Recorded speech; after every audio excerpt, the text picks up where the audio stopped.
Hello दोस्तों। अभी recently मैंने नेक्सॉन 45 परचेज़ की है। एम्पावर एम्पावर प्लस नहीं, एम्पावर बेसिकली। तो लगभग मैं इसे चला चुका हूँ, लगभग देंगे तो 4300 के आसपास। ओके। तो मेरी लास्ट जो जर्नी रही है, लंबी मैंने ट्रिप करी है, इंदौर टू हरिद्वार और हरिद्वार टू इंदौर की है बेसिकली। अगर ये देखें तो मेरी ट्रिप काफ़ी अच्छी थी। और ऐसा कोई जो आज के टाइम में लोग कहते हैं नहीं एंग्जाइटी होती है, ये होती है, नहीं। देखिए, स्टार्टिंग में एक्चुअली देखो, मैंने भी लेने के बाद ट्रिप इसलिए ली थी मैंने, क्योंकि मेरे को देखना था बेसिकली कि मेरी गाड़ी कितना रेंज देती है, क्या देती है। तो कंपनी इतना पैसा खर्च किया तो कम से कम, और मैंने भी खर्च किया तो कम से कम देख तो दूँ कि कितना बेसिकली कॉन्फिडेंट होना चाहिए गाड़ी में अपनी। तो बहुत अच्छा रेंज दिया उसने। ठीक है। 40 to 45 में जो किलोमीटर हुआ है, रेंज अच्छा खासा बढ़ा है। मैं तो रिकमेंड करूँगा हायर बैटरी पैक पे जाइए, क्योंकि आपको लॉन्ग टर्म चलाना है। एक बार आपने पैसे खर्च कर दिए तो उसके बाद आपका अच्छी चलती है, नो डाउट। ठीक है। तो लगभग मुझे महीना भर हुआ है, मैंने 17-18 को परचेज, 17-18 के आसपास पर परचेज की थी अक्टूबर में। ये नवंबर लगभग महीने भर से ऊपर ही हुआ, जस्ट नियर अबाउट। ठीक है। गाड़ी बढ़िया है, नो डाउट। तो मुझे यहाँ से हरिद्वार से, सॉरी, इंदौर से हरिद्वार में लगभग मुझे 4 बार चार्ज करना पड़ा। अब मैंने रतलाम का रूट लिया था, वैसे उज्जैन वाला रूट नहीं लिया था, रतलाम का रूट लिया था।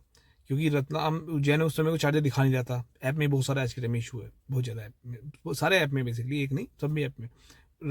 उज्जैन में बहुत चार्जर है लेकिन दिखा नहीं रहा था इसमें कई बार, या अपडेट नहीं हो रखे थे उस समय मेरे सामने। ठीक है। तो जाते हुए मैंने रतलाम का रास्ता लिया, आते हुए मैंने उज्जैन का रास्ता लिया। मैंने कहा देख दूँ मैं उज्जैन में है क्या नहीं है, देखा जाएगा क्या होगा। रास्ते में फिर मुझे चार्जर दिखाने लग गया। इंडियन ऑयल, इंडियन ऑयल का आपको अलग से ऐप डाउनलोड करना पड़ेगा, उसमें देखना पड़ेगा चार्जर कहाँ पर है।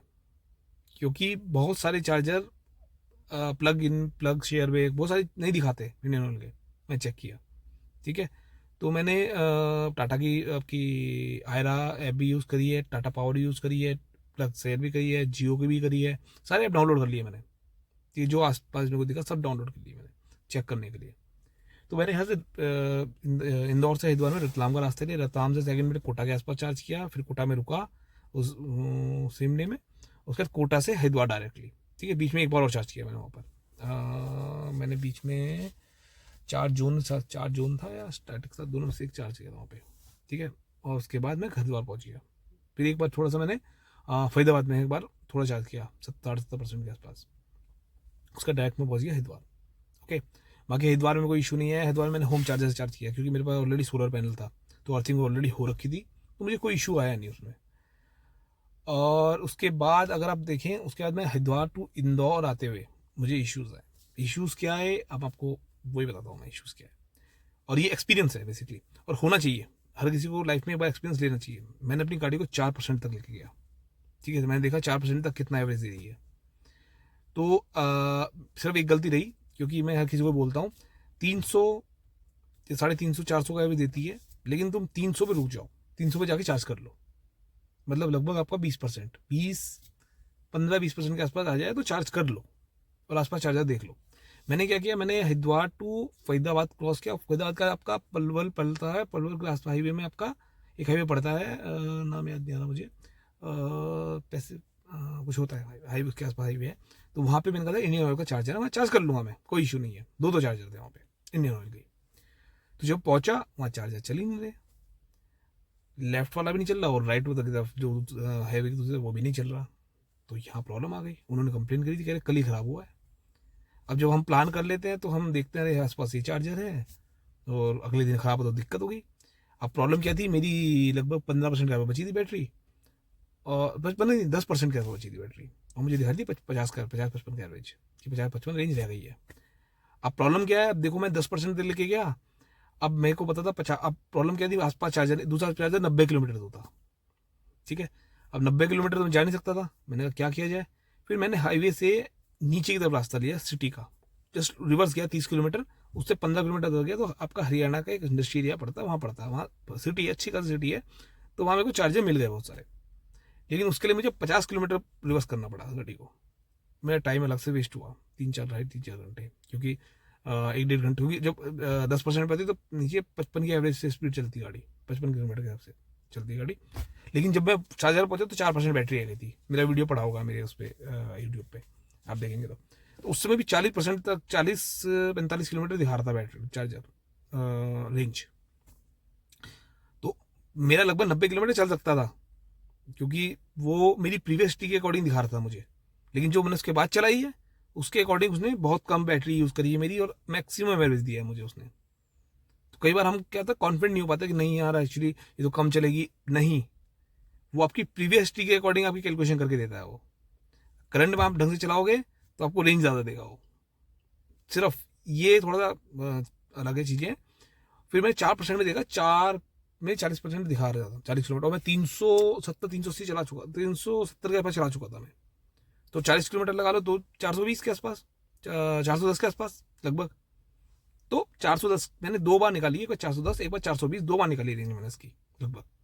उसके बाद फिर उनको पता चल गया, मैं कॉन्फिडेंट हो गया मैं गाड़ी पे कि मेरा लगभग इतनी रेंज देती है गाड़ी है, ठीक है। तो कम से कम साल में एक बार अपना रेंज इस तरह का टेस्ट कर लीजिएगा कि अपनी गाड़ी में कॉन्फिडेंट हो जाए आपको कि हाँ कि ठीक है जाएगा, देखा जाएगा। क्योंकि कोई पहाड़ी एरिया नहीं था, नॉर्मल एरिया था बेसिकली, इतना हिली एरिया नहीं था। उसके बाद जब मैं 4% चार्ज किया, उसके बाद मैं चार्ज किया, उसके बाद मैं नो नेक्स्ट कोटा में चार्ज किया, कोटा के पास पड़ती एक जगह वहाँ पे को चार्ज किया। फिर कोटा से मैंने फिर इंदौर, मैं इंदौर के उससे आया, आपका उज्जैन की तरफ से आया। तो उज्जैन में बहुत चार्जर है, क्योंकि उज्जैन इतनी बड़ी प्रख्यात जगह है, तो जहाँ अच्छे खासे चार्जर थे। बस वहाँ पे टाटा पावर चार्जर नहीं थे। मैंने कंप्लेन, और टाटा पावर आप बोलते हो, टाटा पावर का कस्टमर केयर इतना हेल्पफुल है, आप फ़ोन करोगे 1 घंटे में फ़ोन उठाएगा आपका वो। लोग कहते हैं नहीं, मेन क्या होता है आफ्टर सेल सर्विस। टाटा की सर्विस सेंटर में इशू है, क्योंकि लिमिटेड है एक्चुअली। देखिए प्रॉब्लम कहाँ पर है कि उन्होंने इतनी गाड़ियाँ बेच दी है कि उनके पास आज के टाइम में सर्विस सेंटर कम पड़ गए हैं। मैं गया था, मैं अपनी गाड़ी, अब मैं आपको नेक्स्ट एक्सपीरियंस बताऊंगा आपको, मैं सर्विस सेंटर में कि 2-3 बार जा चुका हूँ और क्या एक्सपीरियंस है मेरा बेसिकली, ठीक है। वो आपको नेक्स्ट वीडियो में बताएंगे आपको। बेसिकली मैंने कस्टमर केयर का भी एक्सपीरियंस लिया है, बहुत बढ़िया है। मैंने कंप्लेंट डाली है, उन्होंने रिजॉल्व करी है, और उन्होंने बाकायदा उनकी तरफ से उनके मैनेजर का फ़ोन आया, व्हाट्सअप आया मेरे पास, सब रिजॉल्व हो गई है। ये है बहुत ही, मतलब कहते हैं ना कि सपोर्ट अच्छा है काफ़ी। बाकी तो मेरी जर्नी का अच्छा एक्सपीरियंस था। मैंने कई बार 370, 380 कभी के आसपास रेंज निकाली है, और लगभग 4000 किलोमीटर में मैं लगभग 2000 किलोमीटर सिटी में घूम गया हूँ, हरिद्वार में घूम गया हूँ आपका, और आपका ये मेरे इंदौर इंदौर में घूम गया हूँ काफ़ी। कोई इशू नहीं आया मेरा। पहले सिंपल था मेरा लॉजिक था, पहले मेरा बेसिकली 6000 का पेट्रोल महीने का लगता था, ठीक है। अब मैंने कहा EMI बढ़ा दो उसकी, खत्म, ज़्यादा कुछ है नहीं। बाकी देखिए, अब एक बार आप भी कीजिएगा, लॉन्ग ड्राइव कीजिएगा, बढ़िया गाड़ी, बढ़िया, नो डाउट। Thank you.